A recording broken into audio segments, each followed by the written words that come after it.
어제 3.1절을 기념하는 행사가 여기저기서 열렸습니다.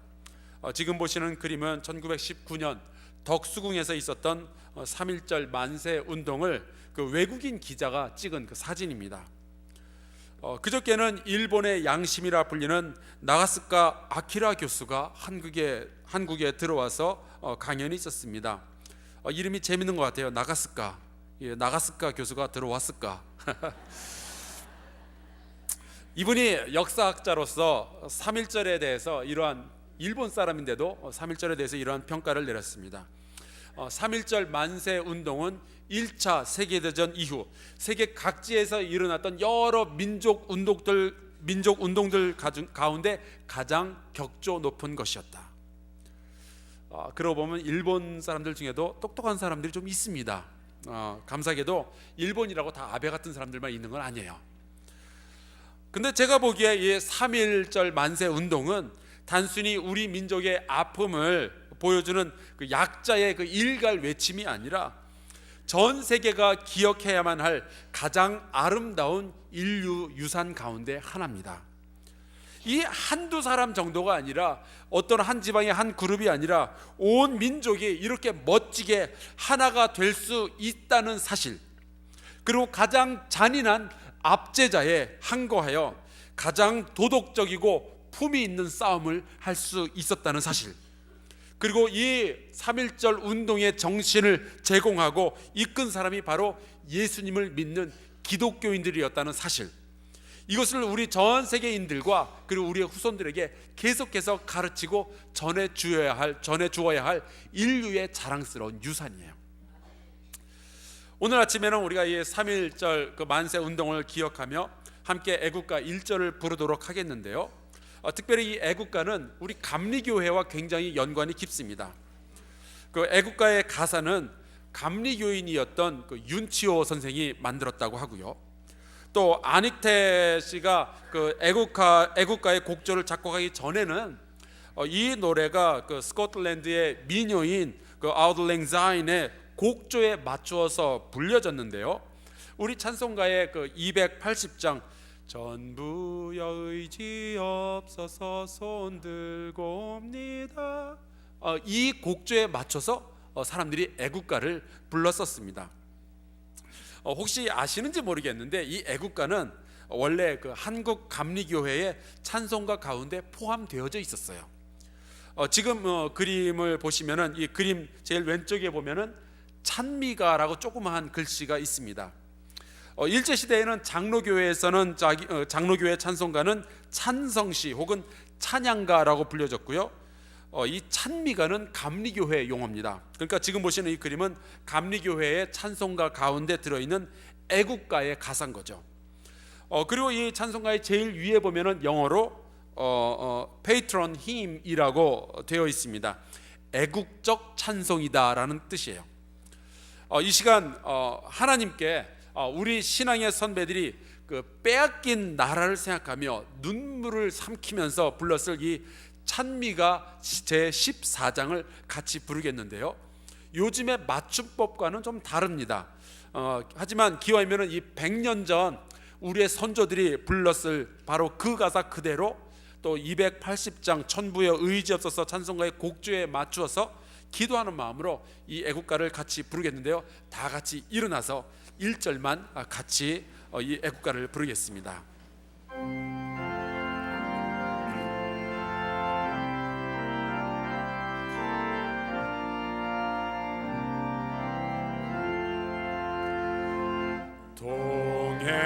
동해물과 백두산이 마르고 닳도록 하나님이 보호하사 우리 대한 만세 무궁화 삼천리 달려가사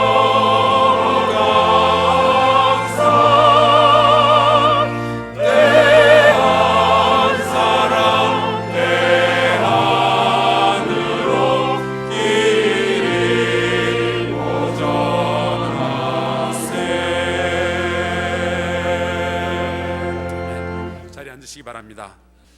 우리가 우리 대한민국, 우리의 나라를 생각하듯이 오늘부터 7주 동안 여러분과 함께 하나님 나라에 대해서 같이 생각을 하고 성경에서 하나님의 나라를 어떤 식으로 가르치는지를 같이 나누어 볼까 합니다. 하나님의 나라는 오늘 우리가 같이 읽었던 이 마가복음 1장에 나오는 본문의 말씀처럼 예수님의 첫 번째 설교의 주제입니다. 저와 같은 설교자에게 있어서 어느 장소에 가서 한 첫 번째 설교는 항상 큰 의미가 있습니다. 전 지금도 제가 영어로 했던 첫 설교를 기억합니다. 미국의 오클라호마주 챈들러라는 아주 작은 도시에 있는 116년이나 된 교회에 53번째 53번째 담임 목사가 부임했는데 눈도 까맣고 머리도 까맣고, 그땐 제가 까맸습니다. 피부도 까무잡잡한 동양인 담임 목사, 그게 저입니다.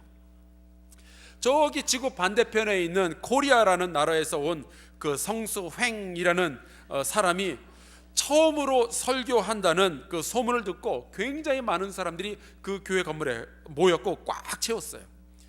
파란색, 초록색, 회색, 가지각색의 커다란 눈알들이 저 한 사람만을 쳐다보면서 설교를 기다리고 있는데 잡아먹을 듯한 그 표정을 가지고 무슨 말이든지 하면은 우리가 다 받아 듣겠다라는 여러분들이 지금 가지고 있는 그런 표정으로 제가 설교할 것을 기다리고 있더라고요. 정말 잊을 수 없는 장면이에요. 차라리 졸거나 떠들면은 감사하겠는데 그것도 아니에요. 뚫어져라 쳐다보면서 기다리고 있는 거예요. 전 그때 처음으로 알았어요. 예배 시간에 성도들이 이렇게 많이 오는 게 이게 싫을 수도 있구나. 그날은 오순절 성령 강림 주일이었고 그때 제가 했던 설교가 The Miracle of Hearing, 들음의 기적이라는 제목이었습니다. 오순절날 우리가 그 사도행전을 보면요, 오순절날 예루살렘에는 최소 15개 이상의 다른 언어를 말하는 사람들이 모였는데 그 앞에서 베드로가 설교를 하니까 다들 알아들었어요. 사도행전 2장 11절에 보면은 사람들이 이렇게 고백합니다. 우리가 다 우리의 각 언어로 하나님의 큰 일을 말함을 듣는도다. 베드로 한 사람이 설교했더니 15가지의 다른 언어를 가진 사람들이 다 알아들었어요. 그래서 제가 이렇게 말했습니다. 오순절의 기적은 방언을 말함의 기적도 있지만 사람들이 들음의 기적도 있었구나. 그 말씀을 증거하며 제가 이렇게 믿음으로 선포했어요. 황성수 목사는 저 멀리 한국에서부터 왔고 영어도 그렇게 시원치 않지만 하나님의 큰 일을 말하게 될 것이며 성령께서 여러분과 함께 하시면 여러분들은 여러분의 언어로 하나님의 큰 일에 대해서 듣게 될 것입니다. 그 말은 제 설교를 못 알아듣는 것은 당신들 책임이다, 그런 얘기죠. 그러니까 목사가 말 잘할 것만 기대하지 말고 뭔 말을 해도 잘 알아들을 수 있기 위해서 기도하라는 그러한 메시지였습니다. 근데 신기하게도 그 이후부터 이 미국 성도들이 제 설교에 은혜를 받기 시작했어요. 그래서 결국 저는 그 교회에서 최장수, 가장 오래 그 교회를 목회했던 목사로서의 기록을 남기고 이 한국으로 들어오게 되었습니다. 제가 많이 부족합니다만은 여러분도 성령의 도우심을 받으면은 제 설교에 은혜를 받으실 줄 믿습니다. 이 예수님의 첫 설교, 마가복음에 나오는 이 첫 설교는 예수님의 사역 전부를 요약해 놓은 거예요. 예수께서는 이 설교를 하신 이후에도 계속적으로 이 하나님의 나라에 대한 설교를 끊임없이 반복적으로 말씀하셨습니다. 공생의 중간중간 이 하나님의 나라에 대해서 설교하시고 심지어 십자가에 달려 돌아가실 때도 이 오른쪽에 있는 이 강도에게 하나님 나라의 일을 말씀하셨어요. 내가 오늘 나와 함께 낙원에 있을 것이다. 뿐만 아니라 예수님 전에 있었던 구약의 수많은 선지자들도 이 하나님 나라에 대한 꿈을 멈추지 않았습니다. 그 대표적인 것이 이사야 11장이죠. 9절 말씀에 이런 것이 나옵니다. 내 거룩한 산 모든 곳에서 해됨도 없고 상함도 없을 것이니 이는 물이 바다를 덮음같이 여호와를 아는 지식이 세상에 충만할 것임이니라. 만일 우리가 하나님 나라에 대한 관심을 가지고 성경을 읽기 시작하면요, 성경 어디에서나 하나님의 나라에 대해서 이야기하고 있다는 사실을 발견하는 것이 그렇게 어렵지가 않습니다. 제가 확신을 가지고 단언하건대 하나님 나라라는 이 주제는 성경이 다루고 있는 가장 중요한 주제들 가운데 하나며 성경의 핵심 요점 가운데 하나입니다. 그래서 예수님은 이 주제에 대해서 굉장히 많은 말씀을 남겨놓으셨어요. 마태복음에만 천국이라는, 하나님의 나라 천국이라는 단어가 36번이 나옵니다. 천국은 마치 밭에 감추인 보화와 같다. 천국은 마치 밭에 심겨진 겨자씨와 같다. 심령이 가난한 자는 복이 있나니 천국이 저희 것이며, 또 누구누구는 천국에 들어가지만 천국에 결단코 들어가지 못할 것이다. 누구누구는 천국에 들어갈 것이다. 천국에 들어가려면 이러이러한 일들을 해야 한다. 주님은 이 하나님 나라에 대해서 끊임없이 제자들에게 반복적으로 말씀하여 주셨습니다. 그런데 이 하나님의 나라에 대한 예수님의 여러 가지 말씀들 가운데 가장 헷갈리는 것이 시기의 문제예요. 주님께서는 오늘 설교 말씀에 때가 찼고 하나님의 나라가 가까이 왔다. 근데 우리의 질문은 가까이 왔는데 얼마나 가까이 왔느냐 그거죠. 분명히 예수님께서는 때가 찼고 하나님의 나라가 가까이 왔다라고 하셨는데 이 이야기는 이제 거의 다 온 거죠. 아직은 미래의 상황입니다. 그런데 마태복음 12장 28절에 보면은 예수님께서 이런 말씀을 해놓으셨어요. 내가 하나님의 성령을 힘입어 귀신을 쫓아내는 것이면 하나님의 나라가 이미 너희에게 임하였느니라. 그러니까 예수님께서 하시는 말씀은 하나님의 나라는 저기 가까운 미래 언젠가 우리에게 오는 것이 아니라 이미 과거형으로 이미 이 세상 가운데 들어와 있다는 거예요. 너희들 가운데 이미 들어와 있다는 거예요. 천국은 우리의 마음속에 이미 들어와 있다는 거예요. 그런데 여기에서 문제가 생깁니다. 예수님은 천국이, 하나님의 나라가 이미 우리 가운데 들어왔다고 했는데 아무리 둘러봐도 이 세상은 천국 같아 보이질 않는 거예요. 여전히 문제가 있고요, 여전히 슬픔과 고통이 사람들을 괴롭히고 있어요. 많은 사람들이 병들고 몇몇 정치인들은 부패하고 지구상에는 전쟁과 기근의 소식들이 끊임없이 들려와요. 아직도 복음을 접하지 못한 사람들이 얼마나 많이 있는지 몰라요. 제가 이번 주에 필리핀을 다녀왔는데 필리핀의 가난한 그 빈민촌을 들어가 봤어요. 수상 가옥들을 둘러봤어요. 세상에 지옥이 따로 없어요. 그런 곳에서 아이들이 먹고 자고 거기서 살아요. 자기가 화장실로 사용한 바로 그 자리가 다시 식탁을 놓고 거기가 식당이 됩니다. 열흘 전에는 이집트에서 폭탄 테러 때문에 한국 사람들이 죽고 다치는 일이 있었죠. 이사야가 꿈꾸었던 그 평화스러운 하나님의 나라는 도대체 어디 있는지 우리의 눈에 보이지가 않아요. 예수님도 분명히 하나님의 나라가 임하였다라고 마태복음 중간에 말씀하여 놓으셨지만 마태복음 24장에 가면은 또다시 말씀을 번복하시는데 24장 25장에 보면은 끝까지 견디는 자는 구원을 얻을 것이다. 주님께서 다시 오실 것이니 너희들은 준비하고 대기하고 기다리고 있으라. 그런 말씀하셔요. 그러니까 이것을 다 종합해서 보자면 하나님의 나라는 이미 임하였지만 아직도 안 온 거예요. 목사님, 그게 도대체 뭔 말이래요? 지금 말장난하는 겁니까? 이미 임하였는데 아직 안 왔다니요. 여러분, 제가 지금 장난하는 거로 보여요? 아니에요. 저는 지금 어느 때보다 진지해요. 이 하나님의 나라에 대해서 설교를 준비하고 여러분 앞에 선 제 마음은 그 어느 때보다 숙연하고 무겁습니다. 그것은 이 하나님 나라의 비밀을 제가 잘 설명해내지 못하면은 우리의 인생 가운데 우리의 신앙이 한 단계 팔짝 뛸 수 있는 그 기회를 놓치기 때문이에요. 하지만 제가 이 하나님의 나라에 대해서 잘 설명하고 여러분들이 이해할 수만 있다면, 여러분, 하나님의 나라를 이해하면은 그제서야 우리는 예수 그리스도의 마음을 이해하고, 그제서야 우리는 초대교회를 이해할 수 있고, 그제서야 우리는 순교자들의 마음을 이해할 수가 있고, 그제서야 우리는 신앙을 이해할 수가 있는 거예요. 우리가 하나님의 나라를 이해하게 되면은 우리의 삶은 바뀔 수밖에 없어요. 제가 이 설교 시리즈 이름을 505 영성이라고 했는데요, 이 505 영성 시리즈를 준비하게 된 데는 사연이 있습니다. 여러분이 아시다시피 작년 12월에 저는 케냐에 선교 여행을 다녀왔습니다. 케냐의 젊은 리더들을 키우기 위해서 그 샘이라는 선교 단체가 케냐의 젊은 대학생들을 상대로 해마다 부흥 집회를 여는데, 저는 그 부흥 집회의 강사들 가운데 한 명으로 초대되어서 다녀왔습니다.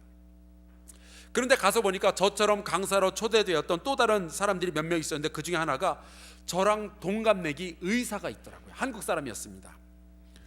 부산에 있는 세계로 병원의 외과 전문의였어요. 그런데 보니까 이분이 영어를 너무 잘하시는 거예요. 그러니까 영어로 강의가 되는 거예요. 의사면서 영어도 잘하고, 뭐 그럴 수 있죠.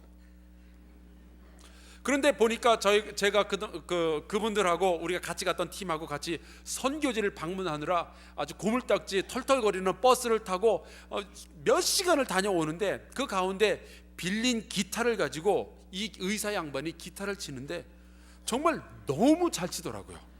의사가 기타를 쓸데없이.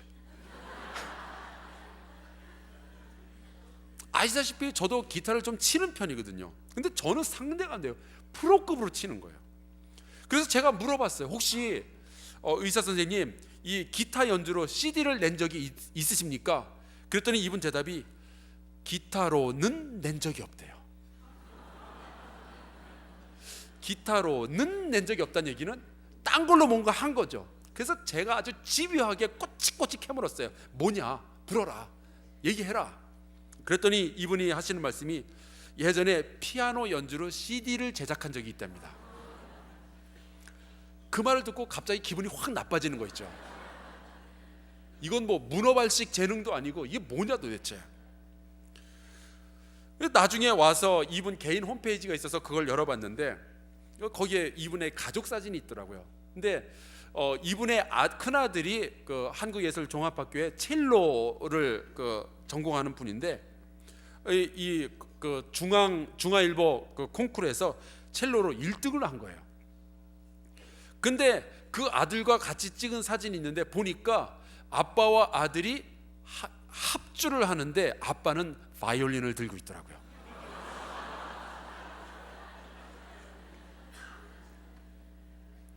그래도 하나님은 공평하셔서 이 의사분한테 미모는 안 주셨어요. 근데 저하고 이분이 같은 방을 쓰게 된 겁니다. 그리고 함께 이런저런 대화를 하다가 자신이 왜 이렇게 케냐까지 휴가를 내서 자기 돈을 들여서 비행기표를 사가지고 여기까지 와서 이 케냐의 젊은이들을 가르치는지 그 이유에 대해서 이야기를 나누게 됐어요. 근데 이분이 하는 말이 그래요. 저는요, 하나님의 백성이기 때문에 하나님의 통치를 받고 있고 하나님의 시간을 살고 있기 때문에 저는 반드시 이 일을 해야만 됩니다. 평신도가 목사를 앞에 두고 그 이야기를 하는 거예요. 그리고서는 자기의 삶에 굉장히 큰 영향을 끼친 오스카 쿨만이라는 신학자에 대해서 이야기를 하고 있더라고요. 그것이 바로 이 책입니다. 저도 오래전부터 가지고 있었던 책이에요. 근데 저도 신학교 때 이 책을 읽기는 읽었어요. 제목이 Christ and Time, 그리스도와 시간이라는 그런 제목이에요. 근데 저는 이 책을 읽을 때 시험 잘 봐서 성적 좋은 거 받으려고 책을 읽었지, 이거 가지고 뭐 제 인생에 무슨 큰 영향을 끼칠 거다 그런 상상을 하고 읽지는 않았어요. 그런데 이분은 이 책을 읽고 나서 자기 인생을 바꿔버린 거예요. 도대체 뭔 일이 있었느냐. 이분과 대화를 나눈 뒤에 굉장히 오랫동안 제가 깊은 생각에 빠졌었습니다. 그리고 평신도 앞에서 좀 부끄러운 마음도 있고 해서 이 책을 다시 꺼내서 읽기 시작했어요. 그러면서 이 책에서 말하는 이 하나님의 나라에 대한 설명을 읽으며 제 안에 다시 심장이 두근거리기 시작했어요. 하나님의 나라, 이 단어가 주는 이 어마어마한 이 에너지, 이 하나님의 나라라는 단어가 주는 그 긴장감, 그 긴박함, 그것이 내 안에서 다시 살아서 꿈틀거리기 시작한 거예요. 그때부터 하나님께서 저에게 이 하나님의 나라에 대한 말씀을 주셨고, 그것을 제가 여러분들하고 너무너무 나누고 싶어서 이 505 영성 시리즈를 준비하게 된 거예요. 이 책에서는 우리가 좀 전에 문제라고 이야기했던 이미 선포되었지만 아직 오지 아니한 하나님의 나라, 이 묘한 긴장의 관계를 이렇게 설명을 하고 있어요. D-Day 그리고 V-Day라고 설명을 합니다. 여러분들 2차 세계대전이 그 유럽에서 한참 진행이 될 때 어느 날 그 전쟁의 판도를 완전히 뒤집어 엎은 일대 변혁 사건이 일어났습니다. 바로 그것이 그 노르망디 해변의 상륙작전이에요. 이날이 바로 1944년 6월 6일이고요 이 작전 개시일을 바로 D-Day라고 불렀습니다. 여러분들 D-Day란 말 자주 사용하시죠? 이것이 왜 D-Day인지는 다들 이런저런 이야기가 있는데, 그 중에 하나가 이 노르망디 상륙 작전을 총지휘하고 그 날짜를 정했던 사람이 드와이트 D 아이젠하워 장군이었어요. 그러니까 이 사람의 첫 이름을 따서 드와이트라는 그 D자가 있으니까 D-Day다라는 설이 있고, 또 하필이면 그 작전 바로 전날 그 연합군이 있었던 그 영국과 프랑스 사이에는 도버 해협이 있잖아요. 거기에 풍랑이 일었습니다.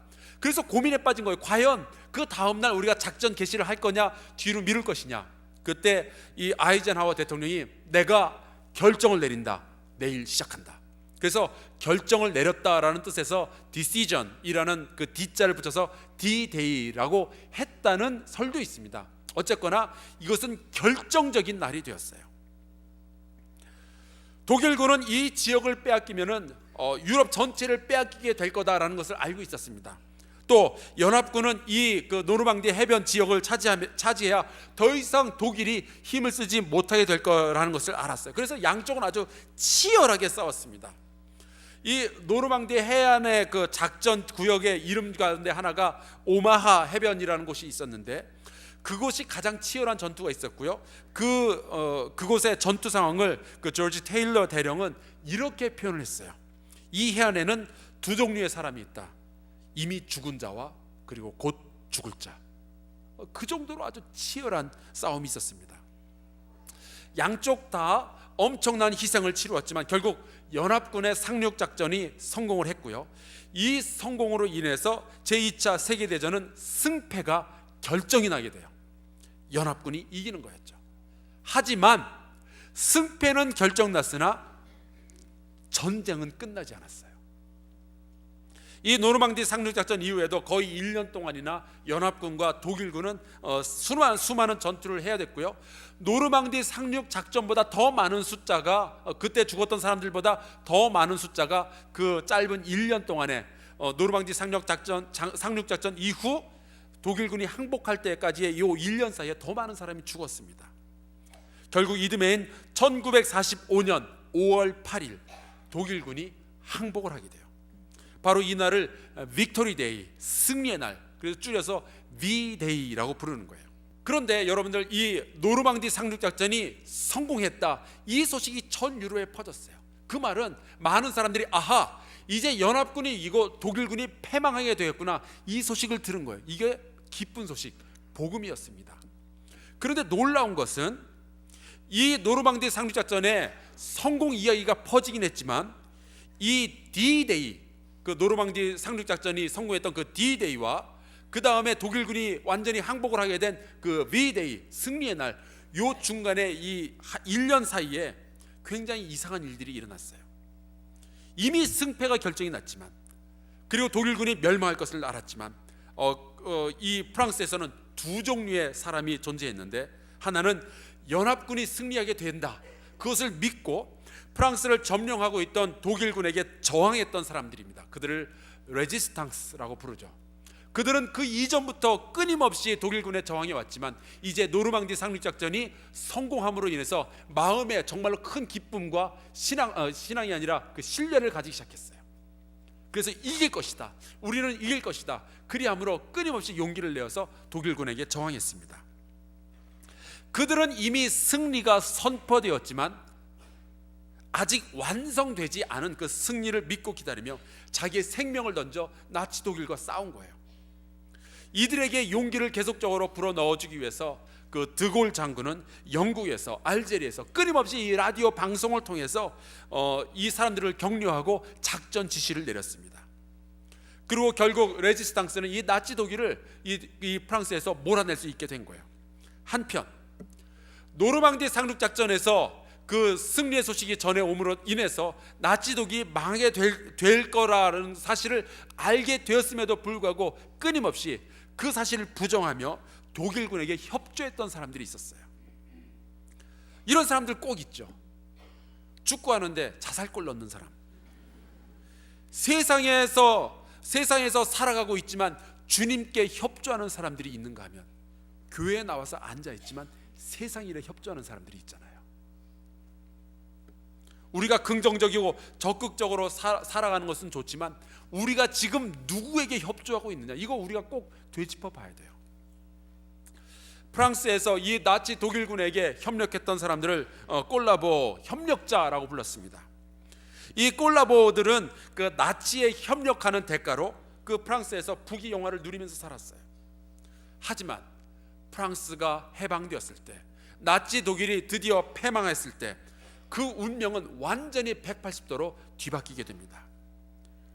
어두움 가운데서, 고난 가운데서 끊임없이 그 드골 장군의 지령을 받으면서 나치 독일에 저항했던 사람들은, 이 레지스탕스들은 영웅이 되었고요. 이 독일에게 협력했던 이 콜라보들은 6,766명에게 사형 언도가 내려지고 그들 가운데 99만 명은 체포되었어요. 지금 보시는 그림은 그 나치 독일에 협력했던 여성들의 그 머리를 빡빡 깎아가지고 길거리로 끌고 다니면서 창피를 주는 그러한 장면입니다. 이 상황을 우리나라 사람들처럼 잘 이해할 수 있는 사람도 전 세계에 없을 것 같아요. 우리는 일제 강점기를 경험했습니다. 그 시작과 그 과정과 끝을 우리의 역사 가운데 포함하고 있어요. 그리고 많은 사람들은 일제 강점기가 끝나게 된 것은 저희 히로시마와 나가사키에 원자폭탄이 떨어졌기 때문이다라고 말하는데, 저는 그렇게 생각하지 않습니다. 일본 사람들을 몰아내고 독립을 가져온 것은 이 대한민국의 독립을 믿고 싸웠던 사람들이 있었기 때문이었어요. 혹시 원자폭탄이 떨어진 것이 그 독립의 날을 앞당겼을지는 모르겠지만 그것이 가장 결정적인 것은 아닙니다. 정말로 일본에게 결정타를 먹인 것은 3.1절 만세 운동이었어요. 을사조약과 함께 일본에게 나라를 빼앗긴 그 1905년 이후 대한민국의 독립을 위해서 수많은 사람들이 함께 일어났습니다. 싸우기 시작했어요. 그리고 1919년 3월 1일 민족 대표들이 함께 모여 독립을 선언했습니다. 지금 그러면서 보시는 것이 바로 그 독립선언서예요. 여기에 33명의 민족 대표가 사인을 했는데 그 33명 가운데 기독교인이 16명, 그리고 그 16명의 기독교인들 가운데 9명이 저와 여러분과 같은 감리교인입니다. 그러니까 우리 감리교회도 굉장히 자랑스러운 역사를 가지고 있어요. 이 비폭력 만세 운동을 하면서 우리 민족은 크게 깨달은 것이 하나 있어요.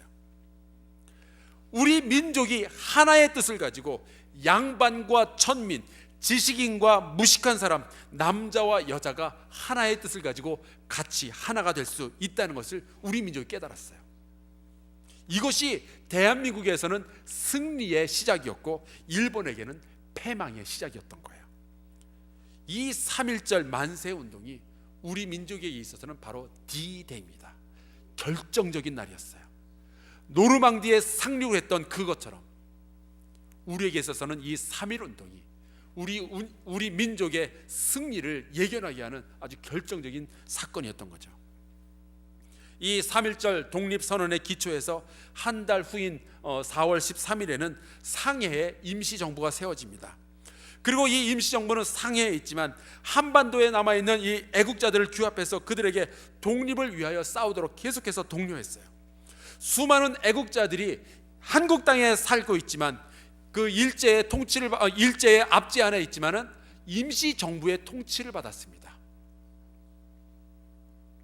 그래서 일본과 싸우며 수많은 사람들이 죽기도 했고 감옥에 갇히기도 했어요. 많은 여성들은 물론 일제 치하에 있었지만 그들은 임시 정부를 돕기 위해서 자기의 돈을 모아서 그것을 독립군들을 위해서 사용하기도 했고, 그것을 임시 정부에 보내기도 하면서 나라의 이 독립 선언 이후에 나라의 독립이 올 그때까지 그 독립의 완성을 위해서 끊임없이 같이 노력했습니다. 지금 보시는 이 그림은 1940년 임시 정부에 의해서 창설된 한국 광복군의 모습이에요. 이것이 우리나라 국군의 전신이죠. 하지만 이 기간 동안 우리는 이완용과 같은 친일파의 존재를 또한 보아야만 했습니다. 독립선언은 이미 있었지만 아직 독립이 오지 않은 그 시기, 이 친일파들은 독립을 믿지 않았어요. 그들은 일본의 통치 안에 있었고 일본에게 계속적으로 협조했으면서 일본이 제공해주는 그 편안함과 안락감, 그 권세를 누렸습니다. 하지만 1945년 8월 15일 대한민국의 빅토리 데이, 승리의 날, 그 V-데이가 찾아옵니다. 일본이 항복하고 대한민국의 독립이 온 거예요. 그 순간 사람들의 운명이 뒤바뀌기 시작했습니다. 임시정부의 통치를 받으며 고통 가운데 있었지만, 흑암 가운데 있었지만 끊임없이 일본에 저항했던 사람들은 민족의 영웅으로 존경을 받게 되었고, 일본에 협조하며 안락함을 누렸던 사람들은 친일파, 배신자로 낙인을 찍혀서 오늘날까지 어려움을 당하며 민족에게 보복을 당하게 되었어요. 3.1절 독립선언부터 8.15 광복까지의 그 삶, 그것이 최후 승리의 순간에 대한민국 사람들의 운명을 완전히 바꿔놓은 거예요. 같은 땅에서 같은 시대를 살았지만 임시정부의 통치를 받으며 독립을 위해 헌신한 사람들은 기쁨을 누리게 되었고, 일본의 통치를 받은 자들은 슬피 울며 이를 갈미 있게 된 거예요. 여러분들 기억하십니까? 높은 자는 낮아질 것이요 낮은 자는 높아질 것이다. 예수께서 천국에 대해서 설명하실 때는 항상 이 말이 같이 후렴구처럼 따라 나왔어요. 높은 자는 낮아질 것이요 낮은 자는 높아질 것이다. 그것이 저 멀리 프랑스에서 있었던 일이고, 그것이 우리나라의 역사 가운데 있었던 일이고, 그것이 이제 우리의 삶 가운데 있어질 일입니다. 이 설교 시리즈를 하는 동안에 8.15에서 8.15 광복절 8.15에서 8.15에서 3.1절 만세운동 3.2를 빼면은 5.05가 나옵니다. 그래서 이 505 영성 시리즈는 여기서 이름이 연유가 되었습니다. 하지만 우리가 3.1절, 8.15절 그렇게 안 하고 3.1절, 8.15 그렇게 하는 것처럼 우리도 5.05라고 하지 않고 505라고 부르는 것 뿐이에요. 저는 이 505라는 숫자가 지금 이미 임한 하나님의 나라, 그러나 아직 오지 아니하는 그 하나님의 나라, 요 중간의 시대를 살아가는 우리의 영성을 대표하는, 우리의 영성을 상징하는 숫자로 우리 이 설교 기간 동안에 사용하길 원합니다. 우리 기독교인들이 살아가는 오늘의 삶은 바로 이 3.1절 독립선언에서부터 8.15 광복절에 이르기까지의 그 중간에 살아가는 그 삶과 똑같습니다. 하나님의 나라는 이미 선포되었고, 하나님의 나라는 이미 시작되었고, 하나님의 나라는 이미 우리 가운데 임하였으나 그 영원한 승리, 그 완성은 아직 오지 않았어요. 이미와 아직 사이, 그 중간의 시대를 살아가는 우리는 어떻게 살아야 될까요? 이미 승리가 선포되어졌는데 그 승리를 예감하고 있다면 우리는 어떻게 살아야 될까요? 일제 치하에 있을 때 사람들은 그 소식을 들으며 결단해야만 했어요. 나는 임시정부의 통치를 받으며 대한민국의 독립을 위해서 싸울 것인지, 아니면은 계속적으로 일본에 협력하면서 그들이 제공해주는 안락함을 누릴 것인지 사람들은 결정해야만 했어요. 프랑스 사람들은 레지스탕스로서 승리를 예감하며 노르망디 그 상륙작전 이후로 내가 프랑스의 독립을 위해서 계속 일할 것인지, 아니면 나치에 협력하면서 그대로 이 삶을 유지할 것인지 결정을 내려야만 했어요. 우리에게 있어서는 이러한 결정의 순간이 다가옵니다. 하나님의 나라가 이미 선포되어졌고 하나님의 승리가 이미 예수 그리스도를 통해서 우리에게 전해졌는데, 그리고 하나님 나라의 완성이 우리에게 가까이 오고 있는데, 이 중간의 시대, 이미와 아직 사이에서 우리는 어떠한 결단을 내리고 어떠한 삶을 살아야 할까요? 레지스탕스들은 드골 장군의 지령을 받으며 프랑스에서 살았고, 광복군은 김구 선생의 지령을 받으며 한반도에서 살았습니다. 우리는 이 세상에 살면서 누구의 지령을 받으면서 살아갈 것입니까? 우리는 무엇을 기다리고 무엇을 믿으며 어떠한 행동을 하면서 살아가야 할까요? 우리는 지금 누구에게 협력하고 있나요? 세상입니까? 아니면은 그리스도입니까? 사랑하는 성도 여러분, 나의 형제와 자매 여러분이요, 예수께서 이 땅에 오셨습니다. 그것이 바로 온 인류를 위한 D-Day예요. 3.1절의 독립선언처럼, 노르망디 상륙작전처럼 예수께서는 분명히 선포하셨습니다. 하나님의 나라가 가까이 왔다. 승리는 결정되었어요. 그리고 그 하나님의 나라는 시작되었어요. 그리고 주님께서는 우리에게 끊임없이 그 하나님 나라의 완성을 위해서 너희들이 준비하며 기다려야 한다고 말씀하여 주셨습니다. 이른바 빅토리 데이, 승리의 날, 그 V-Day를 기다리는 거죠. 그러면서 주님께서는 우리에게 이 말씀을 주셨어요. 회개하고 복음을 믿으라. 그 복음은 하나님의 나라가 이미 선포되어졌다는 거예요. 프랑스 사람에게 노르망디 상륙작전이 성공했다는 소식이 들려졌던 것처럼, 많은 한국 사람들에게 3.1절 만세 운동이 있으며 독립선언이 선포되었다는 것을 들려준 것처럼, 우리에게는 하나님의 나라가 이미 시작되었고 하나님의 나라가 우리 가운데 임하였다는 것, 바로 그 자체가 복음입니다. 문제는 그 사실을 접해들은 우리는 어떻게 살아야 될까요? 그 하나님의 나라가 시작되었다는 것이 나의 삶에 어떠한 영향력을 끼치고 있는 건가요? 8.15 광복절이 온 것처럼 언젠가는 우리 예수 그리스도께서 구름을 타시고 이 땅에 다시 오시게 될 거예요. 그날과 그 시는 아무도 모르지만 반드시 그날은 오게 될 것입니다. 그것을 알고 있는 여러분과 저는 어떤 식으로 살아야 됩니까? 하루를 시작하며, 혹은 직장에서 일을 하며, 자녀들을 키우며, 오늘처럼 주님께 나와 예배를 드릴 때 우리는 시시각각 다가오는 하나님 나라의 완성이 있다는 것을 기억해야만 합니다. 혹시 그동안 세상에 협조하며 살아왔었다면 이제 선포된 그 승리를 기억하며 회개해야 됩니다. 내가 이렇게 살 때가 아니다. 하나님의 나라가 완성되어졌을 때 나의 운명이 완전히 뒤바뀌게 될 터인데, 나는 하나님에 협조할 것인가, 이 세상에 협조할 것인가, 우리는 분명한 결단을 내려야만 해요. 그것이 바로 505의 영성입니다. 3.1절에서 8.15 광복의 그 중간 시대를 살아가는 사람들, 하나님의 나라의 선포와 그 완성의 그 중간 시대를 살아가는 사람들의 영성, 그것이 바로 505의 영성이에요. 예수님의 제자들과 초대교회의 성도들은 이미와 아직 그 사이에서 살았습니다. 그들은 하나님의 나라가 완성될 것을 믿고 그것을 소원하였기에 자기의 생명을 바쳐가면서 그 복음을 전하기 위해서 애를 썼어요.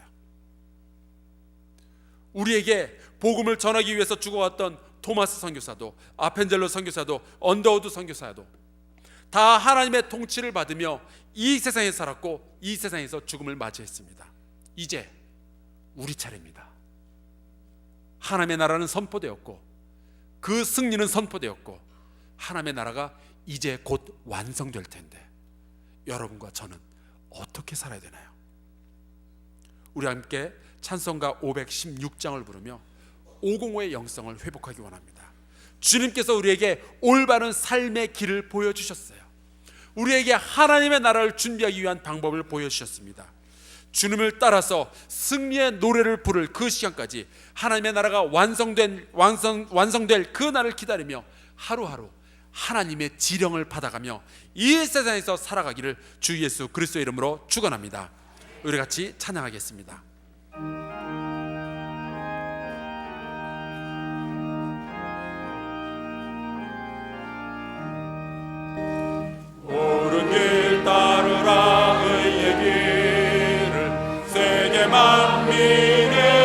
참된 길, 이 길 따라서 살 길을 온 세계에 전하세. 만 백성이 나갈 길, 어두운 밤 지나고 동 뜬다. 바람빛 보아라 저 빛, 주 예수의 나라 이 땅에 곧 오겠네 오겠네.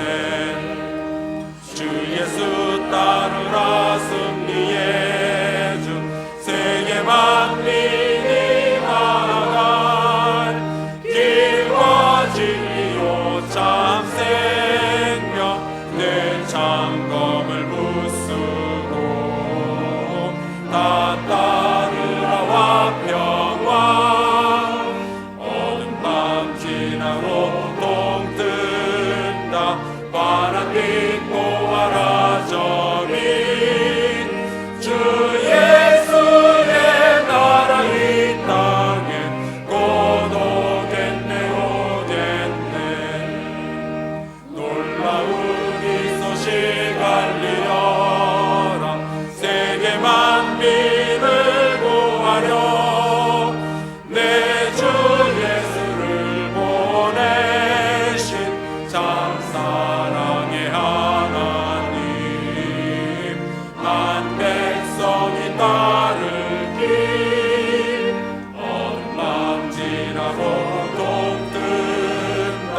바람빛 보아라 저 빛, 주 예수의 나라 이 땅에 곧 오겠네 오겠네.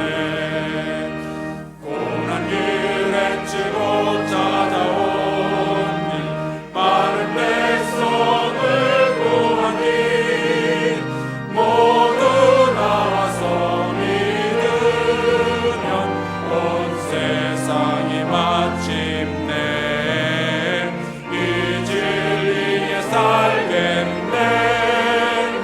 어두운 밤 지나고 동 뜬다. 바람빛